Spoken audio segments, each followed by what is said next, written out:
Welcome back to another video, guys. This video is how to number 6, and we're going to learn how to do a barbell squat, okay? So if you've watched the bodyweight squat tutorial basic beginner video, then you're going to know a little bit how to do this one as well. If you haven't watched that one and you don't know how to do a squat at all and you've never really done squats, I suggest you go watch the bodyweight one, and then after watching that, if you want to advance to the barbell one, watch this video, okay?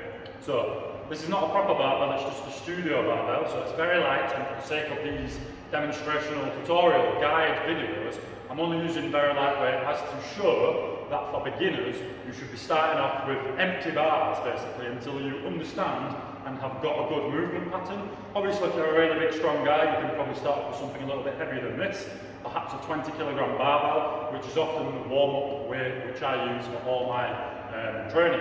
I always generally start off with just an empty bar, 20 kilogram barbell, and then I'll move on to my other warm-up sets which will lead to the working sets. But for the sake of these videos, guys, and for the sake of dishing out some safe advice, we're starting off with really light bars, and this is just a studio bar. So all you want to do with the back squat then, let's get straight into it.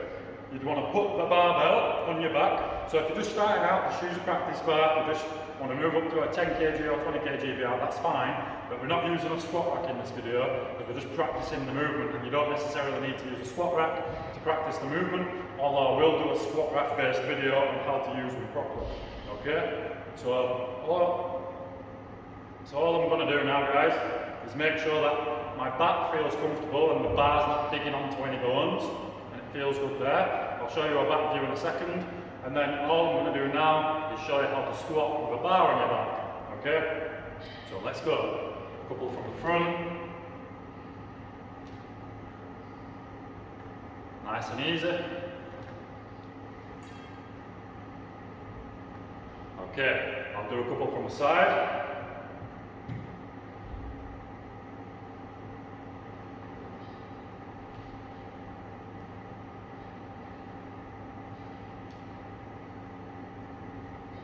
Okay, now if you look at my back, you'll notice I'm squeezing my shoulder blades together.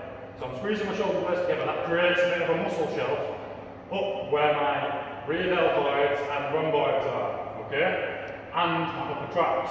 So I've got a bit of a muscle shelf there, so therefore it's not digging into the spine, and that's what I want to avoid. I want the bar to be resting on the muscle. If you don't have much muscle on your back, if you've got a lack of butt muscle on your upper back, I suggest using one of those foam pads, or a towel, or a t-shirt, something like that, just to alleviate any sort of friction between a metal solid bar and your neck. This one's rubber. If you're just practicing, like I'm showing you in this video, and you've got these studio barbells with rubber, use one of these as well until you understand and you've got the motor pattern down. Then you can advance onto the full heavyweight barbell. Okay? So, hand position, for me, when I'm doing my squats, I like to be as tight as possible without feeling uncomfortable. So if I go really tight, it makes me a little bit uncomfortable. Okay? If I go really wide, like here, I don't feel like I've got a good grasp on the bar, okay? What feels best for me is tight, but also comfortable, okay? Your elbows, so from the side, if you look at my elbow, here, and if you drew a straight line to the bar, it'd be pretty straight, okay? And that's what we're aiming for. You want your elbows under that bar. You don't want them up here, you don't want your elbows high, and you don't want them out in front of you. You want them underneath the bar, just like that, supporting the bar, okay? When you're going down, take a breath. Release the breath on the way up. And that's just to ensure that you've got a tight and braced core when you're doing your barbell squats. Okay, guys? If you've got any questions, comments, please let me know down below, and I will see you in how to 7.